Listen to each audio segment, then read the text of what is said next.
I grew up in a Catholic family, and when I was a child, my family, it looks like a regular family. My parents, my sister, and my brothers.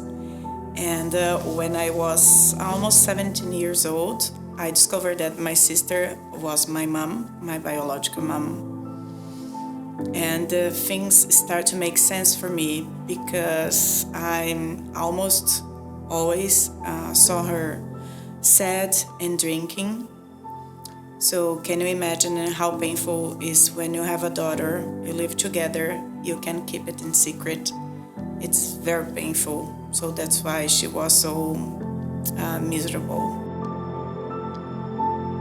When I discovered my grandpa, that was my dad, but biological my grandpa, he already had passed away. And I was living in a house with my sister and my mom. Actually, my mom and my grandma, because my brothers had gotten married. And I decided to move from the countryside for a big city to find a job and go to the university. I was always a happy girl, living in a very healthy environment, thinking that my life was normal. But after the discovery, everything changed because I felt guilt. So I had in my mind that I had destroyed my mom's life. I had destroyed all my family's life. I started to have only evil thoughts in my mind. Just the sense that I'm not welcome. I have only one picture from my childhood.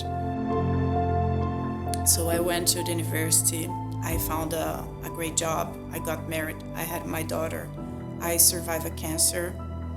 All good things to say, but always said I was living in a darkness.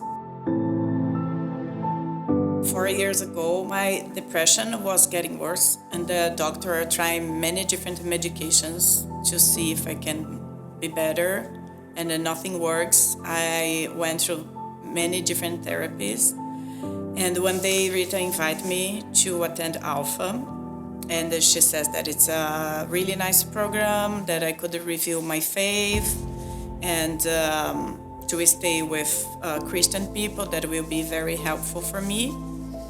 And I decided to give it a chance and come to attend Alpha. And I invite Caroline to come with me. And since the first time when we opened the door here, the first moment, we looked to each other and we had the same feeling that since that moment, our lives will be different. I start to come to the service. But as I always have the feeling that I don't deserve to be with good people, especially after my divorce. So when I sit there in the church and I look around and I can see families, I can see people that I think everybody there is happy. So I just say good morning, hello, but I try to don't talk to people, to don't interact because I say I don't want to show myself to anyone. But the click happened. And I talked to Craig about this insecurity once. I sent him an email and he said, I don't want to go to the church anymore. I love to be there, but I don't want to go more because I don't think that place is for me. And I was through a very difficult situation with my daughter.